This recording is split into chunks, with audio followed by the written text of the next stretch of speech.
Well, think Sophie's doing a much better job of, I think, really utilizing some of her abilities to get up and down the court, to make plays defensively. I think she's scoring the ball and moving the ball a little bit better out of the post than she did. So I think she's progressing at a very high level. Ani is someone in the post for us who provides us a very different look because she can stretch the floor, steps out and shoots it. And so that combination makes it a little bit tough, I think, hopefully for teams to kind of get used to playing against both of them. How much has she improved from last year? I know she wasn't playing as many minutes in the previous stuff, but Right. how does she improve? Well, Ani is someone who really wants to do very well, and so she's been incredibly coachable. She wants to become better at scoring at the rim. She wants to become better at understanding when she gets doubled or gets sped up on the block, kind of where to go and what to do with it. She wants to be a better rebounder. So I think she's doing a lot of things that are a little bit out of her comfort zone because she just hasn't needed, or maybe didn't need to, or whatever the case is. But for us, we need her to do those kind of things, and so I think she's been incredibly coachable and very willing to try to do new things and continue to add. Kind of along those lines, bigs get asked to do so much in basketball these days. What do you look for as the core tenets of what you want to get out of your bigs? Well, we need our post players to set the tempo for us, set the tone for us in a lot of ways on both ends of the court. So, as a matter of fact, our team should be listening to this because the thing we're going to work on today is really our first kid down the court really putting pressure on the defense. And we want that to be our post kid, but we're also asking that kid to finish plays on the other end. So it's not always going to be that kid right away. And so somebody has to be that player to put pressure on the rim. And then ideally it becomes our primary post as often as possible. Then beyond that, we need that kid to be someone who, for us, makes plays at the rim, but also empties the lane in the way that we play that allows us to post up different guards or cut into the lane or drive into the lane. And so they have to be very versatile and be very willing to not only play on the block, but play on the perimeter as well. On the defensive end, that really depends on matchups, but we expect them to really be a kind of voice for us because a lot of times they're around the basket, they're seeing what's going on, and so they can be kind of the anchor of our defense in a lot of ways. But then a lot of teams also will pull them out. Maybe their kid will shoot it, or they become a ball screen. Their kid sets a lot of ball screens, and so they have to be someone who can get us in and out of different ball screen coverages too, depending on maybe who's using the ball screen or who's setting the ball screen, those type of things. So we do ask a lot out of them. That's a lot. I mean, condition like this time of year, you kind of getting them ready for all of those responsibilities for most people. Right, we're working on that right now. We're not at that, but we shouldn't be at that either at this point in time. But we have, where are we at now, 3 weeks? I think 3 weeks from yesterday is our opening, so we've got a little bit of time, but at the same time, we got to expedite that a little bit.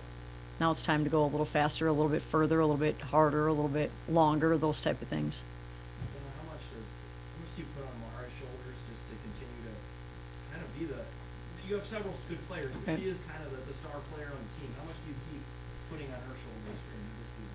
Well, Mara is someone who understands the game at such a high level. Her basketball IQ is off the charts. And so trying to find ways to capitalize on that and utilize that, but also not put her in positions where she feels like she kind of has the weight of the world on her. Just use that to her advantage and to our advantage. And I think she's doing that at a really high level. While you're doing that, while you're really growing your game, you're not always in your comfort zone. As a matter of fact, you're really not ever in your comfort zone at that point in time.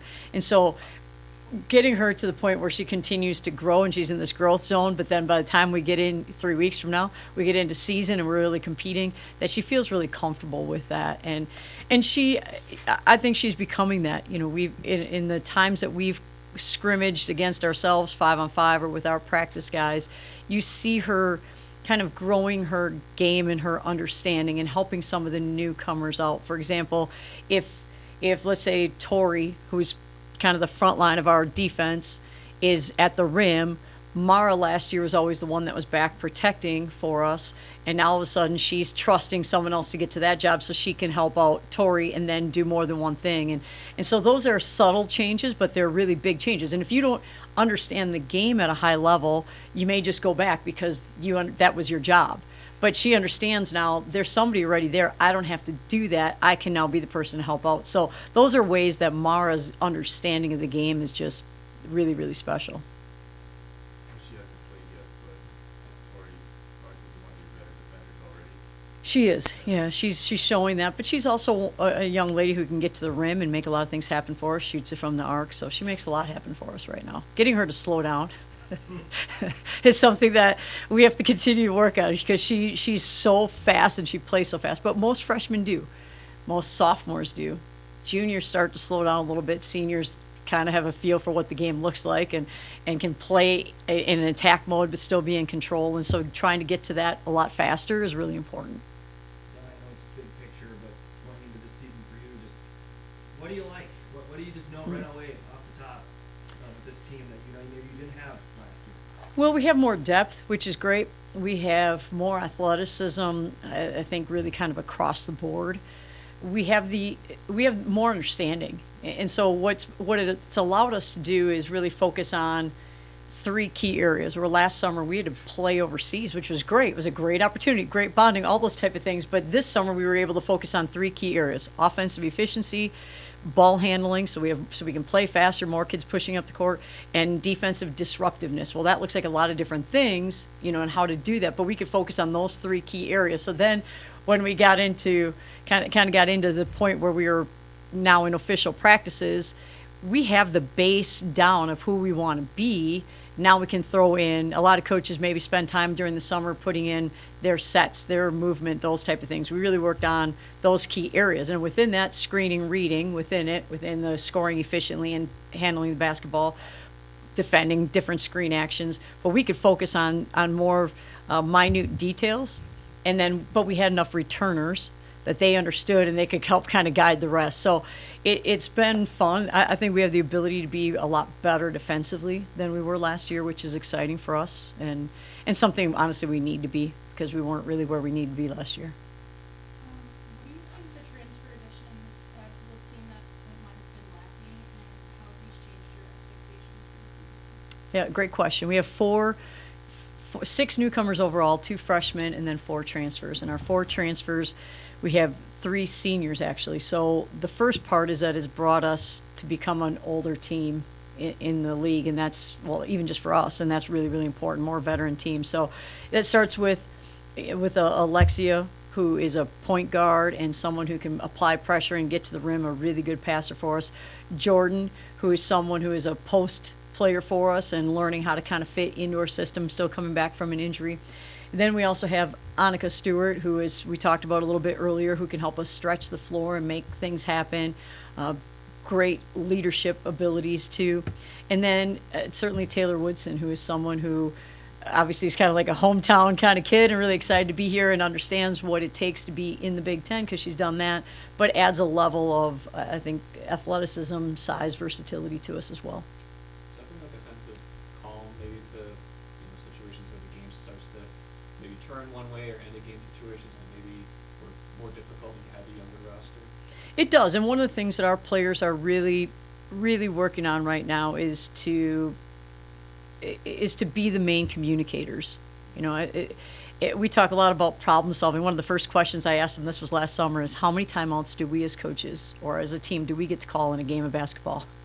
And I looked and waited for them to answer because nobody really wanted to answer it wrong. But the answer is 4, right? We have 4 opportunities to call a timeout and fix something. But in women's basketball, you want to save your timeouts for the end of the game so you can advance the basketball at the end as much as possible. And if you can save all 4, that's great. If you can save 3, that's awesome. But you need to ideally save at least 2. But you also got to get to the end of the game. So in an ideal sense, every time our players are in a stoppage of play or even while it's currently in action, they can see and identify and then make adjustments on their own. And that's really where this team is a lot different than last year's team, is that this year's team has the ability to do that at a higher level. Is that because we're older and more experienced? I think that has a lot to do with it for sure. When you were at the Big Ten Media Day, you were talking about how all the coaches were about recruiting transfers and then recruiting high school. And a lot of you are like, okay, I'm still developing freshmen and that kind of thing. But some people did talk about it, but I know in college basketball, some coaches are like, I can't recruit recruiting process, how do you handle that with like our high school who's talking about that, like, hey, am I gonna come in there and they're gonna be a bunch of transfers? Yeah, I think it's certainly different for every coach and their philosophy. Our philosophy is that we want to develop that toughness, that togetherness. Those are our main pillars of who we are. And then you have this find a way mentality. Well, you only know how to find a way if you've been around for a while. If you haven't been around very long, it's hard to know what that even looks like. And so the goal for us is to develop that over the course of time. And then once it's developed and you have young ladies who've been in your program for a number of years, they can train, and that's kind of what we're working on now, train the newcomers, the younger ones, to be able to take that over and do that to the point where we kind of, as coaches, can say, okay, now we can work on one little area. We can focus and really study one little area. They've got the rest of it down. But that's a lot harder to do if you're constantly changing, evolving. At the same time, I also think it's part of our reality to some level. And so when you're recruiting, and you're recruiting quickly out of the transfer portal, it's very honestly, that it happens very quickly. And now it's going to be even faster because now the number of days is reduced from 45 to 30, which I think almost all coaches are absolutely in favor of, but now it speeds it up even more. And so while you're doing that, identifying young ladies who really fit who you are, and I thought we did that. Our staff did a great job of doing that. I think the 4 young ladies that came in as transfers this year are going to be players that help us at a really high level. And so we're excited about that. Your previous stops that you've made in coaching and just being in this game, what is year 2? What is that like for you? Just more relaxed? Kind of know the lay of the land here a little bit? What is the second season typically like for you? Well, what I love about this, it's different because when I first started, that's why I smiled, because it used to be that in year 2, you were bringing in young ladies and you're trying to integrate 2 kind of programs together. Well, you do that right now in year 1, and so that's been expedited. And so it's a lot different than it used to be, right? Because we talk about the transformation of college athletics, and that's one of those areas. So I really believe that this is a group that understands at a much, much higher level. And so when you ask about, and I didn't even answer your question, well, what are the expectations for this year? And I don't know exactly what that looks like in terms of numbers, but our goal is to be a team that it does a whole lot better when we get into Big Ten play. And we started off really well in Big Ten play. We couldn't sustain it after Mara's injury, and then Soph got injured, and that became really challenging for us. So we now have to get to the point where we are. Again, we are deeper, but we can be tougher for longer stretches. And that's the ability of this team over last year's team is currently we're able to do all those type of things. We can play harder. We don't have to have players play quite as many minutes, which then allows them to play harder when they're out there. And those are great things for us.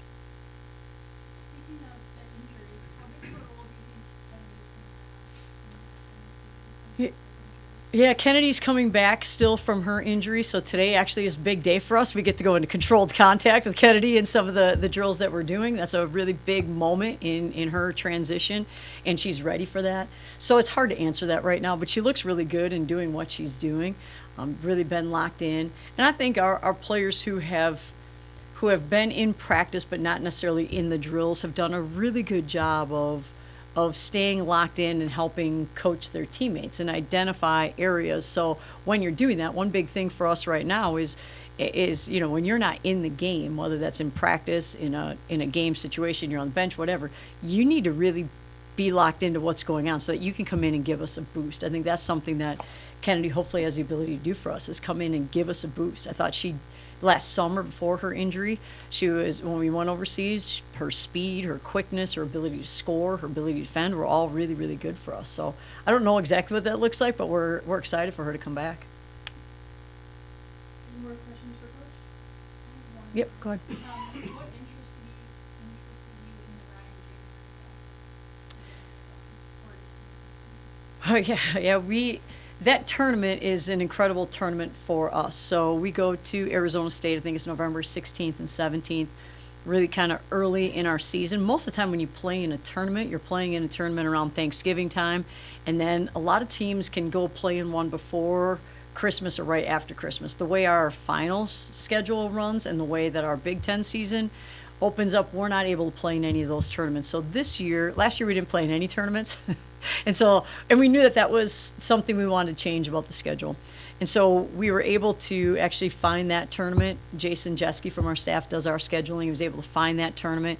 I think it's great for us. You know, Oregon State is a team that has had so much success and was an Elite Eight team, and SMU with them moving into the ACC this year. I just think the competition, the level of competition is really, really high, and something that I think is really going to help us, you know, moving forward. Do we know much about those teams at this point in time? No, we're still learning about our team, so we're not at that stage where we're really looking at that. And I think in this day and age, rosters change pretty quickly, and so knowing what teams are going to look like is going to be challenging until we actually get into season. At the same time, we play a few teams before, we're going to know that.